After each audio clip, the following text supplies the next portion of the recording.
Hello, everybody, and welcome to the final episode of the Championship Check-In podcast for 24-25.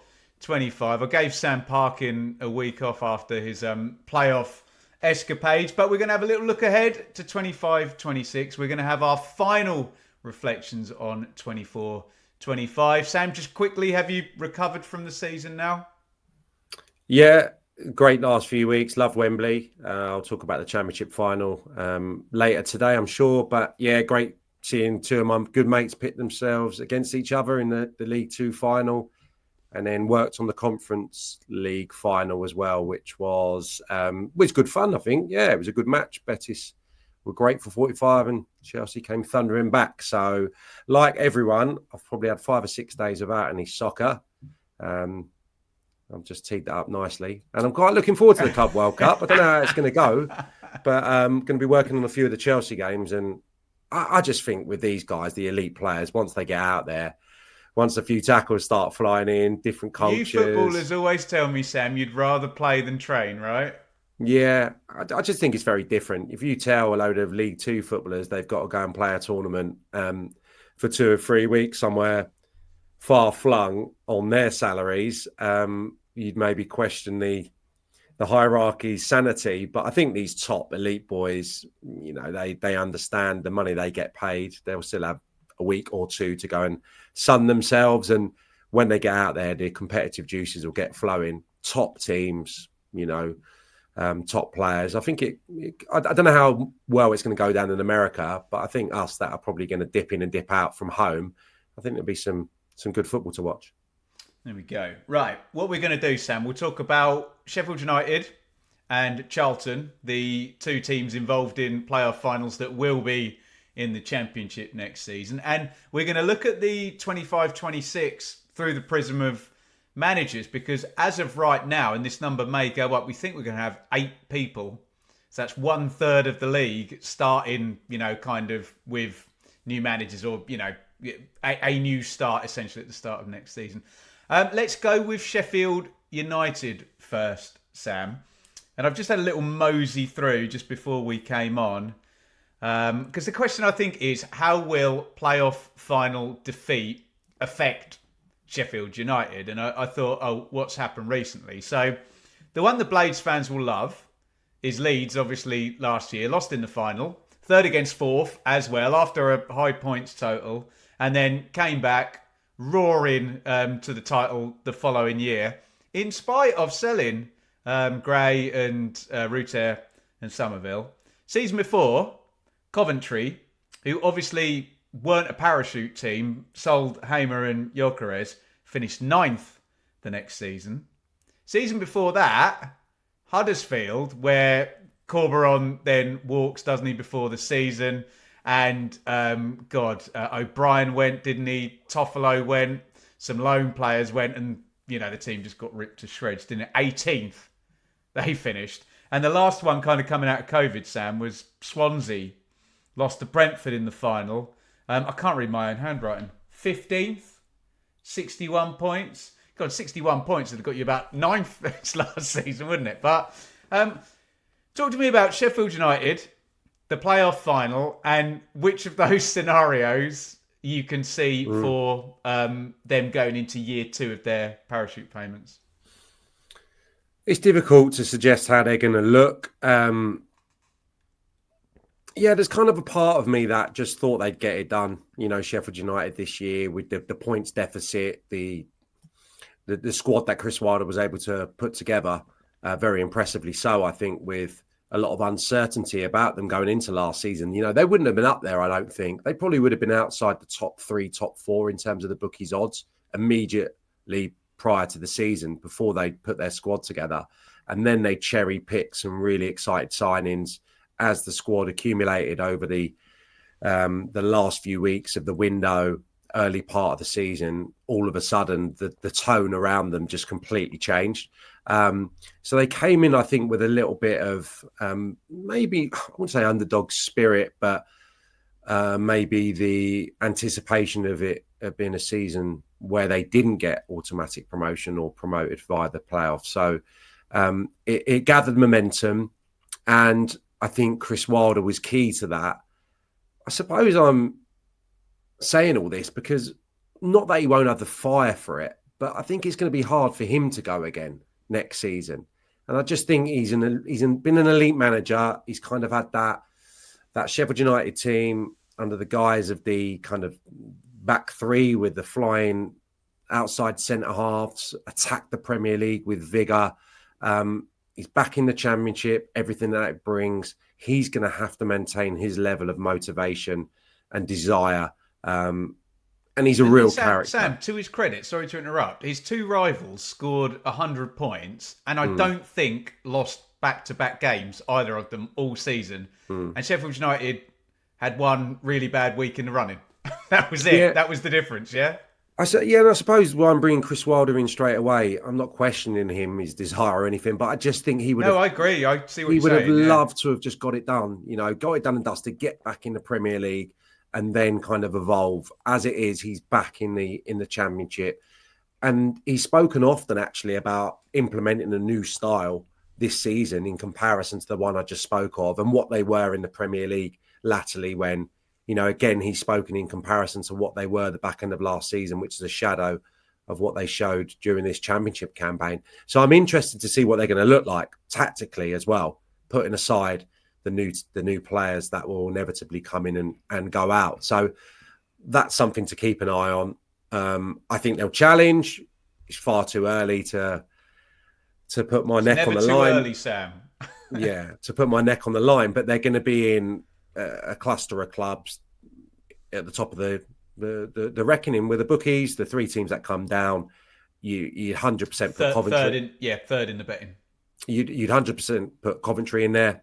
I think, Birmingham, given the way that they finished the season, Sheffield United, of course, and then you've got a cluster of teams, big clubs as well that underachieved last year, like West Brom, like Middlesbrough, like Norwich, and I'd probably pop Birmingham in that little group. They could do better. The bookies agree with you, Sam. You've got it nailed on there, mate. Yeah, you could be a bit bolder with your predictions about Birmingham, but I think right now you probably put them in that cluster of teams that could have a push for the playoffs. But Sheffield United, wait and see what the squad's looking like, and inevitably they might struggle to hit the ground running because it can be tough. Sam? And yeah, I've written down 4 names: Ahmedhodzic, Harmer, Sousa, Cooper.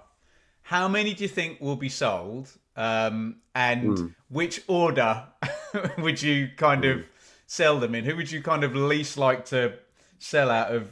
I think I'd like to keep Sousa the most if I was Sheffield United, just because he's so consistent. But then you got a keeper in there as well. You got an entire spine of a team really there, haven't you? Cooper, Ahmedhodzic, Sousa, and Harmer as the attacker. Who do you most like to keep, and how many do you think they'll sell?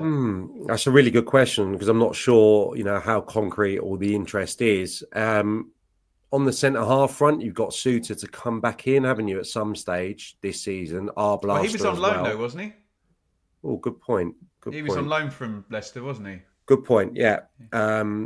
Arblaster, he's certainly someone that missed a long spell of the season. So him to come back in. Sousa went from a bit of a figure of fun, didn't he, in the Premier League days latterly into such a imperative part this year. Right, I think Cooper could do worse than sticking around for another year. I think that he's just joined Sheffield United, a huge club from Argyle, probably a little bit later than he should have done given his quality. Sousa maybe. Sousa probably most important to hang on to. Then Harmer, maybe Ahmedhodzic would feel that this is a time that he could move on, which would be a loss, of course, because I really like him. But I think that maybe that feels like the most inevitable one. I don't know how concrete, again, the interest is, but he's done, 3 or 4 years, and not to have got promoted last season may be quite tough for him to swallow. Could you do a whole season with Arblaster and Peck? Surely they'd need to, if Sousa went, they'd need to spend a bit in central midfield then, wouldn't they, given those two are so young? Yeah. Trying to think who else they had playing. Chowdhury. Chowdhury, he was really good for them. I thought he was brilliant in the the playoff final. Actually, I thought he was excellent, and sometimes I've questioned the decision to deploy him at right back, but I thought he was terrific. So yeah, listen, they'll be well stocked, however they attack it. But yeah, I mean, Harmer's been so influential for them this year because they were a little bit stodgy at times to watch, and he's always, whether it's coming from the bench or starting games, just a little bit of gold dust, I suppose. And just amazing, Sam, the second time you see him step out of a playoff final and his team are looking good when he steps out and he has to watch them lose from the bench. Yeah, well, I thought he was the best player by a distance in the playoff final. And I think sometimes when you watch him live, he's encapsulating. And I thought that, even the assist was phenomenal. But the all-round game, he hardly wastes a pass. And when he is wasting a pass, it's in the final third when he's trying to penetrate and he sees a pass and not many would. So a bit of a maverick. I think we've spoken about him often on the podcast that you're not going to get that probably discipline going back towards your own goal. But in terms of what he can open up with his vision and his technique, outstanding. And yeah, probably time he got a shot at the Premier League, isn't it? Round it out then, Sam. So what are we saying? That it's going to take something to come back from it, but they should have the tools. And like all of these clubs, if they're going to... Everyone who loses in the playoff final loses players, but you just got to get it done quickly and, get yourself ready for the start of August. Because if it's the same again, Sam, and everyone's scoring 90, 95, two teams with 100 points, you can't start slowly if you're a parachute team, can you? No, of course not. And yeah, it could affect them a little bit, the manner of that defeat. It's going to be, probably the hardest summer that a lot of those players will have experienced in terms of their football career. Certainly the period we're in now, there'll be a lot of getting over it. But yeah, if we jump ahead, to next spring, I would fully expect them to be within touching distance of automatic promotion as they were during this campaign. As to whether they can do it, we'll have to wait and see how the relegated teams in particular adapt and what their squads are looking like. But yeah, Sheffield United, I don't have any concerns that they're going to drop out of the top six, for example. Get in the comments then. Sheffield United, are they going to do a Leeds and immediately bounce back from playoff final defeat and win the league the next season? Are they going to do a Coventry and get damaged by key kind of departures? Or are they going to do a Huddersfield and completely collapse and everything fall apart and finish 18th? Let us know down there in the comments. Sam, another new team who was at Wembley is Charlton Athletic. And I think you were very diplomatic in your description of the semi-final against Wycombe, which was not aesthetically pleasing. Let's be honest, mate. Neither was the final against Orient. It was a grind, but 3 straight clean sheets. Nathan Jones is back. Charlton are back. Congratulations, Charlton fans. Welcome to the Championship Check-In podcast. If you're new here, what can we expect from Charlton next season? Well, incredibly well drilled, hard working. Quite fitting that one of those centre halves got the goal to get them promoted. Such has been the prominence of that partnership. Lloyd Jones, who people will probably be aware of, and Gillespie, who gets the winning goal, gets the free kick. They've scored some massive goals. Sam, if you're in the wall and that free kick goes in, aren't you? Yeah, I mean, the goalkeeper should probably save it as well. And I think even just the body language of the goal scorer when he turned away suggested to me that he was a little surprised it had found his way into the onion bag. So, yeah, it wasn't a great game. I mean, credit to Orient because they tried to out-football Charlton, and I think we've seen across the playoff programme this year that some teams have matched up to fight fire with fire and been really combative. Certainly that was the case with Wycombe in the semi-final. They just tried to have a fight with Charlton and couldn't prevail, obviously. So Orient did try and play their football, but Charlton did a really good job on them.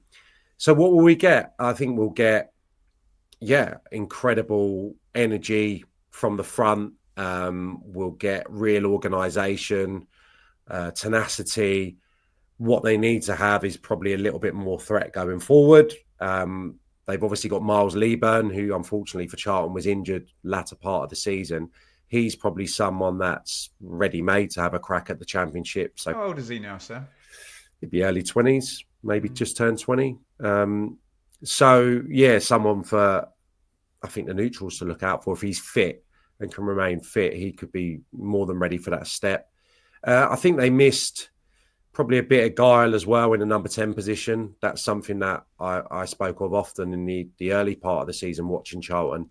They got real dogged midfield players in Doherty and Coventry, who had really good second halves of the season, but they do just miss that kind of link in between the midfield and attack. So I expect them to bolster the forward positions, basically, the forward ranks. Tyrese Campbell on one side is a really exciting young player. Thierry Small was a big part of the turnaround as well, playing on the right-hand side. I'm not sure what the future holds for all these players. I think there's going to be interest in some of the guys. Jones, I think, definitely at the back. I think I've read that Thierry Small's future is uncertain. I think there's going to be a lot of that. And of course, Nathan Jones, there's been speculation about him and Cardiff in the last few days, despite him obviously being from that neck of the woods and his allegiance. I think Charlton's a brilliant job. And I think it's a fantastic fit.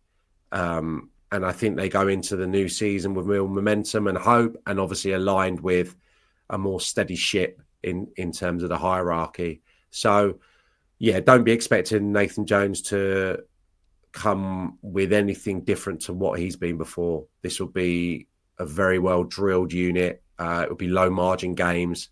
They'll probably do their damage at the Valley and maybe produce something akin to Portsmouth. And it'll probably be Portsmouth tried to play a little bit at the start of last season.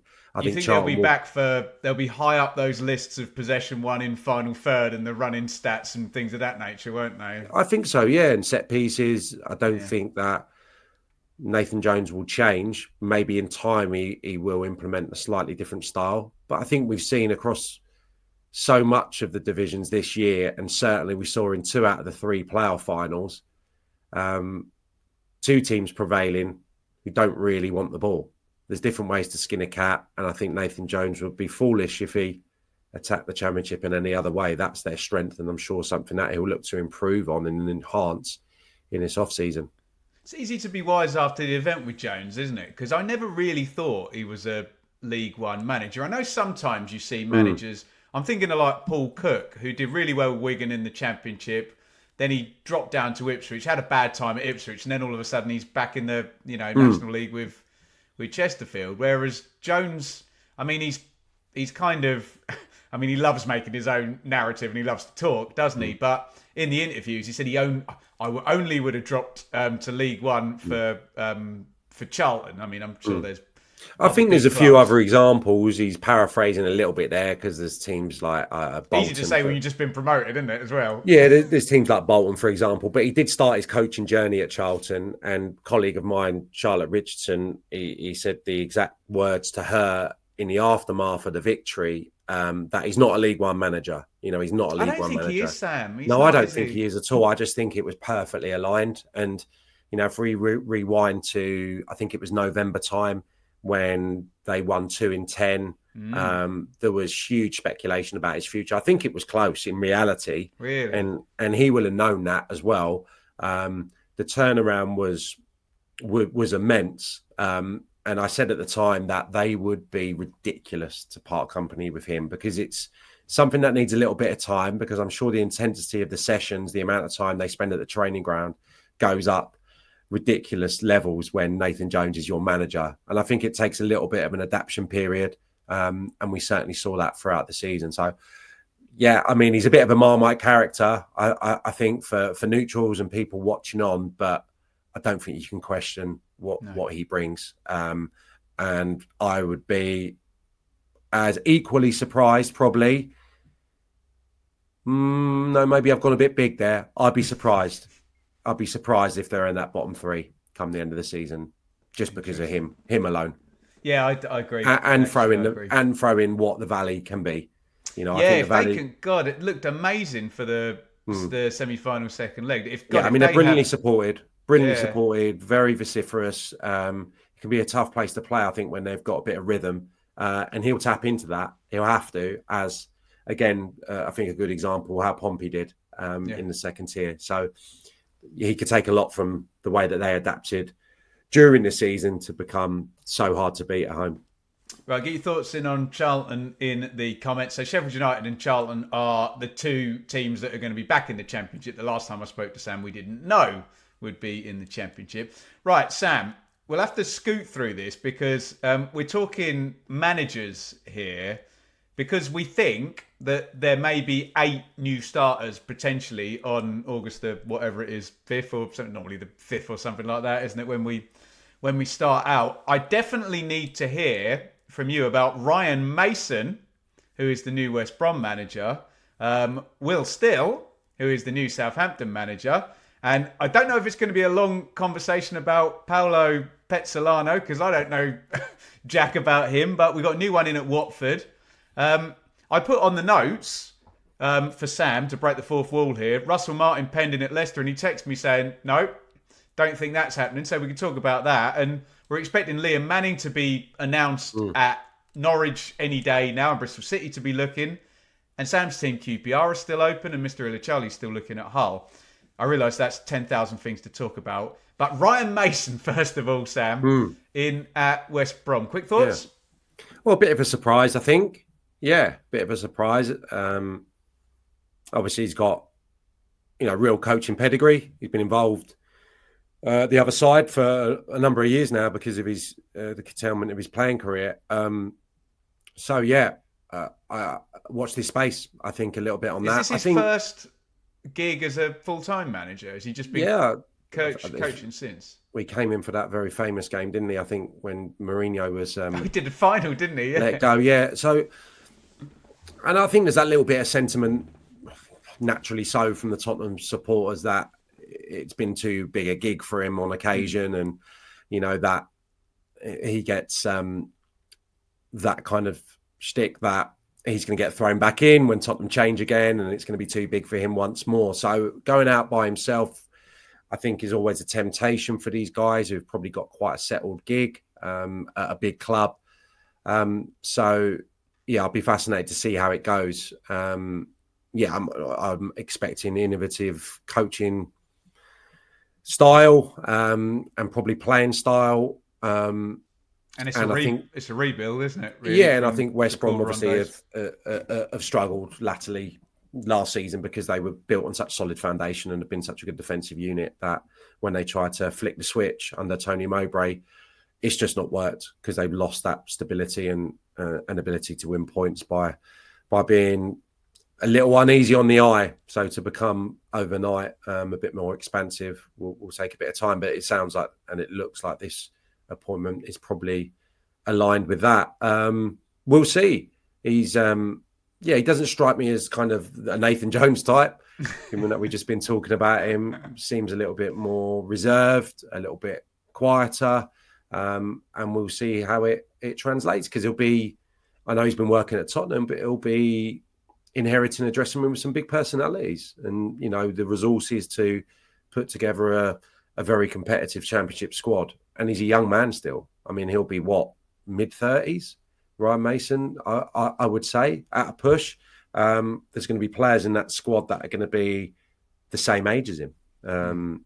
So naturally that can present one or two difficulties getting that full respect. So he'll have to stamp his authority on the squad during the pre-season programme, and the supporters will be desperately hoping he starts the season well as well.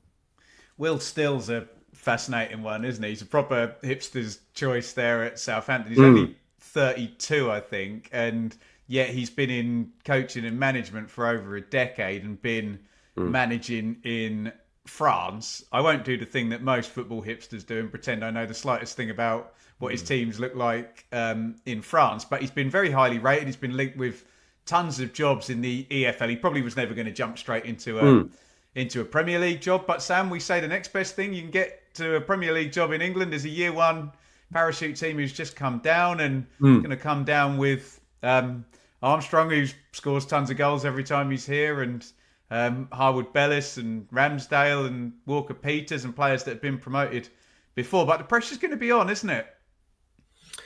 The pressure's going to be on. Yeah, I think inevitably when you drop out. I think the style thing is going to be the most interesting here. Not to try and get bogged down with this with every team, but I think Southampton were so what's the word? Unique, really, under Russell Martin, trying to attack the Championship in that fashion. And then latterly, obviously, went well away from that and played incredibly high intensity man-to-man marking system at times under Juric. So direct, weren't they? Yeah, and I think remember Hassan Hutul. I thought he was a great manager for a period at Southampton. That was kind of that Red Bull philosophy under him. 4-4-2, really well coached, high intensity. I understand that Will Steele's pretty flexible, but he's not by any means a coach that's obsessed with possession. So I think it'll look probably closer to maybe how it did under Hassan Hutul, relatively speaking, in comparison to Russell Martin. So I think that would be really interesting. I've heard that he's not, against giving up the ball, and playing different styles, horses for courses. But yeah, really excited. And I think the Southampton fans should be excited by that. Did a turn on Monday Night Football and came across incredibly well. It's going to be very, very modern methods. And again, not trying to anticipate what the squad's going to look like. I think the Southampton fans should be really excited at the prospect of him choosing their club for his first stint in English management. Paolo Pezzolano, then. Can I get his career up here? Coaching career, Montevideo, Liverpool FC, not that one, Pachuca, Cruzeiro.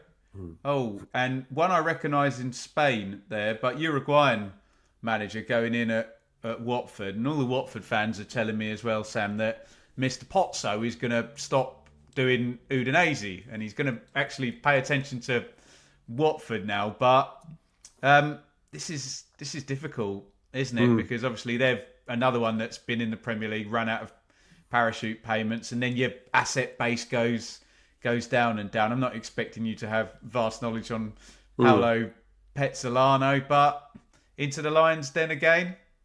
Yeah, CV's relatively impressive. A few promotions, I think, in different leagues, and the noise coming out of the club is that it's with a view to improving the good young players that they've got, given his track record.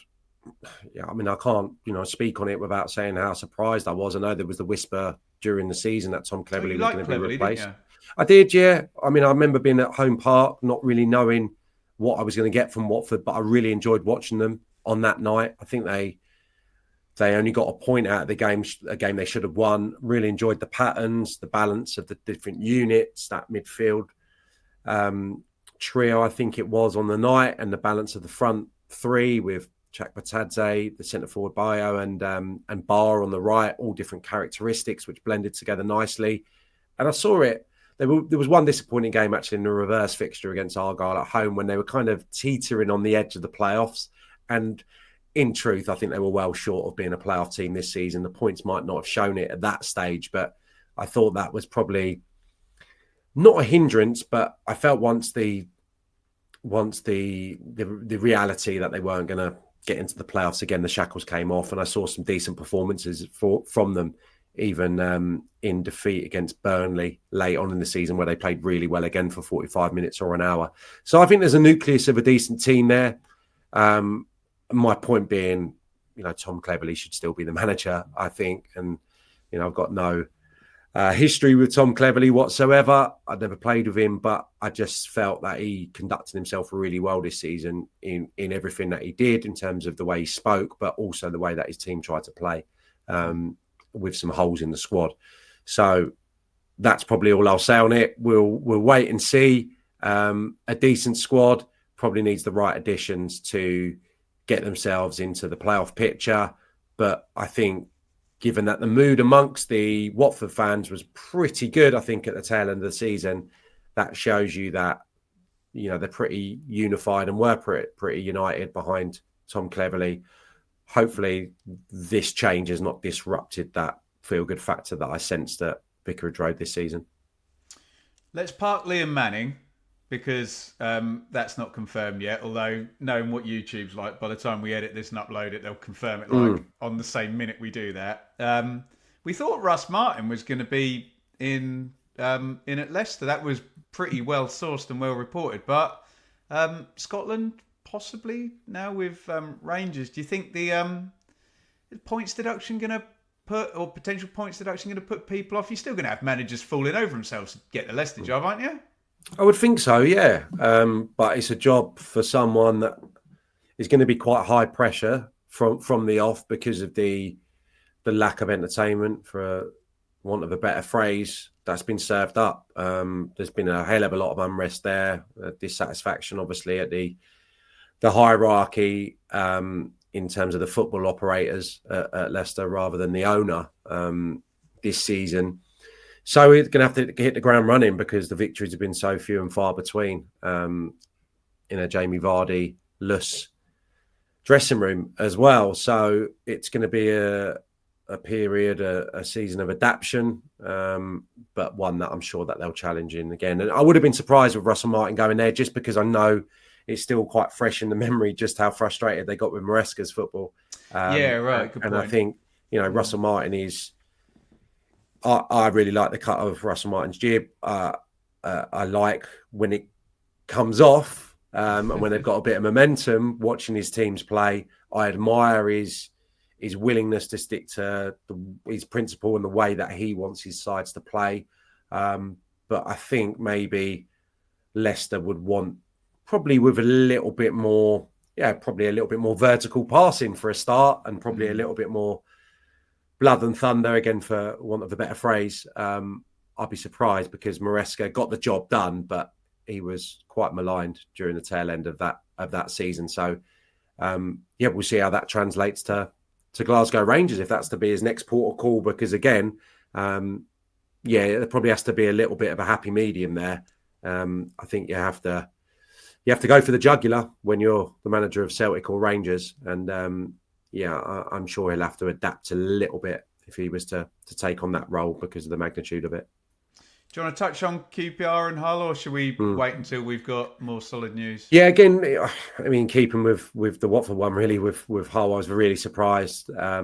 Granted, I didn't see much of Ruben Sellers' side, and I think that it was glaringly obvious to me that the squad was imbalanced and lacked certainly potency, and I think that injuries added to that hugely. They lost the two wingers in the early part of the season.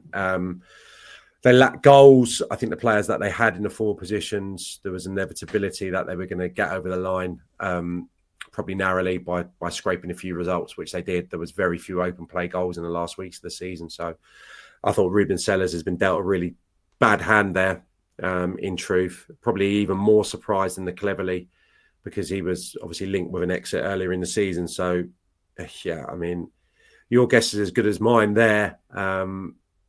And I'm sure there'll be a big overhaul of players again. And you got to hope for the whole City fans that they get this one right, because it was a poor decision to part with Rossini. No getting away from that. As much as I enjoyed the early weeks of Tim Walter's spell, there were clear cracks in his tactical setup as well.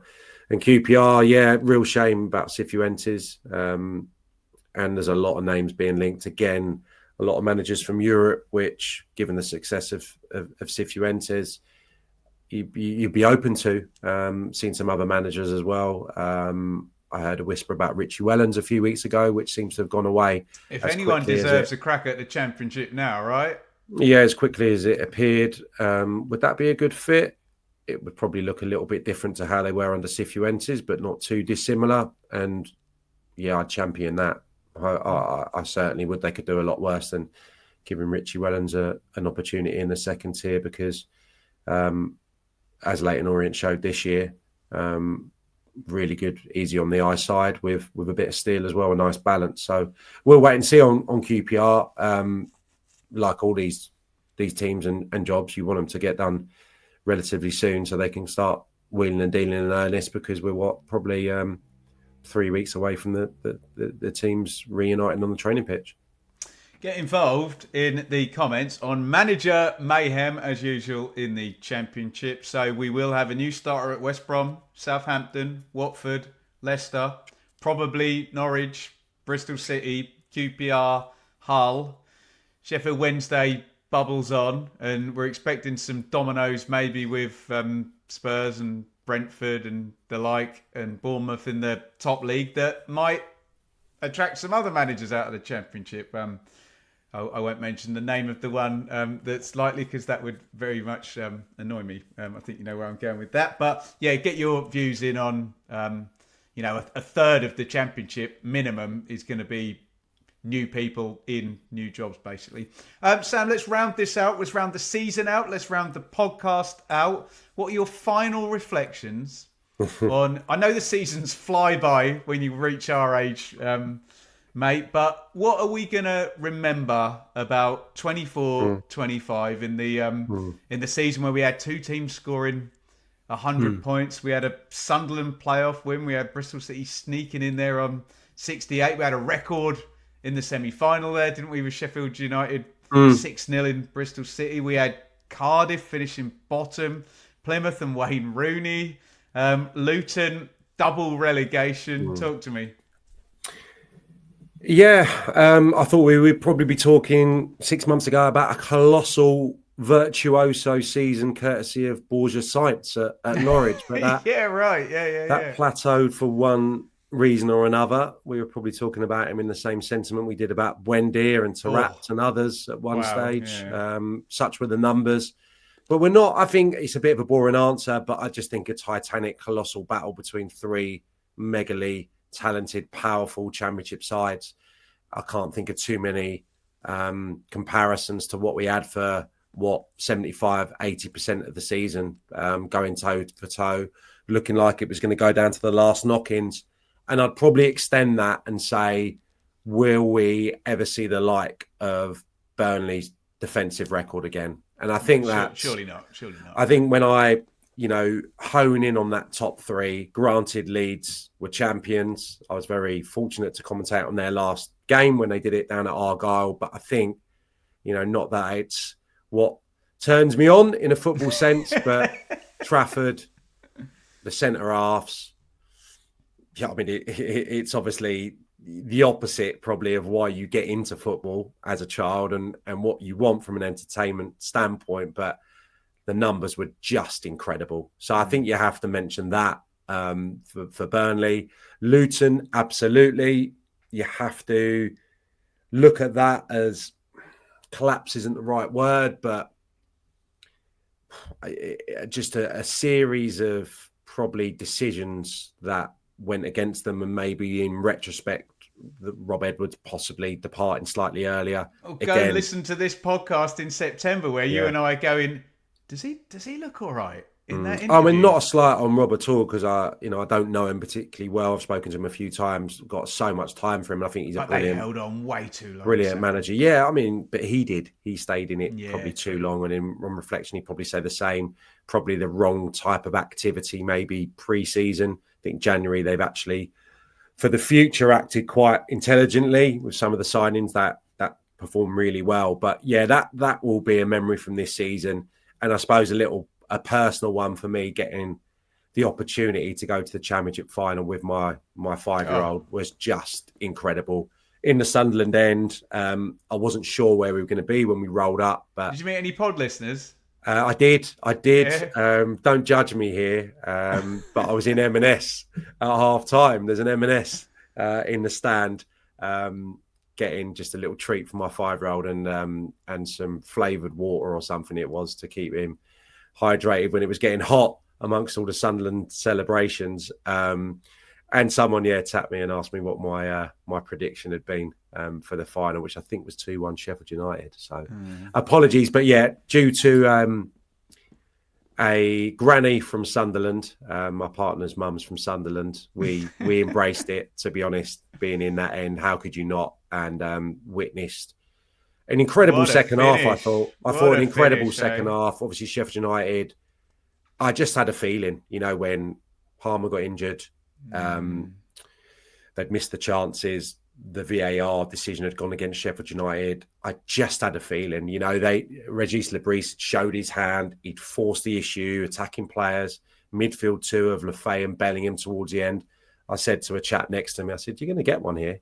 You're going to get one. And I didn't suggest they were going to get two, but I said, you're going to get one because I felt the momentum swing in the game.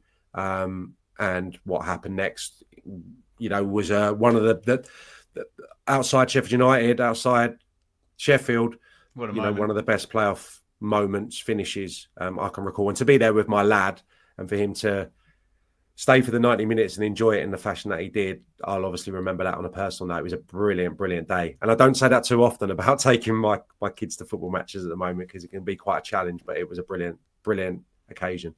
Yeah, do you know what? You're dead right, Sam. And let us know in the comments. That's the best playoff final in years as well, isn't it? When you think we've got all these under... I saw Joby before the game, actually, and I said, are we going to get over 1.5 goals? And he was like, do you want the good news or the bad news? He agreed with us that we'd struggle. Yeah, well, I would have had the under 2.5 across the board. So that would have been the one that obviously let it down.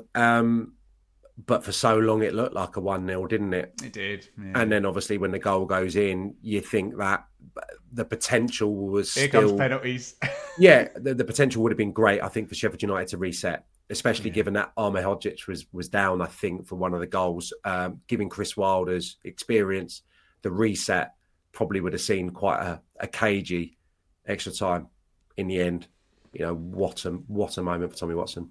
Wow. Yeah, there you go. I think you've summed it up quite well that we got suckered into playoff final chat there. It was a great moment, wasn't it? Sam, from me and from all of the listeners, thank you so much. I always say it on here, mate. There's lots of YouTube channels and lots of coverage, but to have not only ex-pros played hundreds and hundreds of games, but with the work you're doing with the co-coms on Sky and what the EFL and Chelsea and everything, the credibility that you add to our channel here is absolutely fantastic. So huge thank you from me, and I'm sure from all of the listeners. And have you signed your contract for next season, mate? I haven't, mate. For who? For us! No, it's been a pleasure, mate. It's something I really enjoy doing, and it keeps your finger on the pulse, which is so important for what I'm doing now. And yeah, it's been a brilliant year. It's been a culmination of 10 years, really, for me to had the year that I've just had. So I did the Wimbledon Walsall final at Wembley. For me, just perfect way to bookend what's been an amazing year. I've loved every minute. It's gone so fast that during the season, you can't actually take it in and really feel what you're experiencing, which was just, doing, aside from playing football, what I set out to do 10 years ago. So it's been a dream year from, the games I've covered at one end of the country at Argyle to the opposite end. And, I did a Sheffield United Bristol City game. I think the last knock into the season live at Bramall Lane, a real colossal titanic battle to see who could get promoted, who could get in the playoffs. And I was so thrilled. So thrilled to be involved on nights like that this season. So and the podcasts are a big part of it as well. So it's been a pleasure. Well done, mate. Much deserved. I know I'm biased, but long may it continue, and we'll hope the bigger and bigger and bigger games we start to hear your voice on in the EFL. Thank you to everybody who's listened and commented and agreed and disagreed and talked about my hair and talked about his hair and everything else that you slate us for.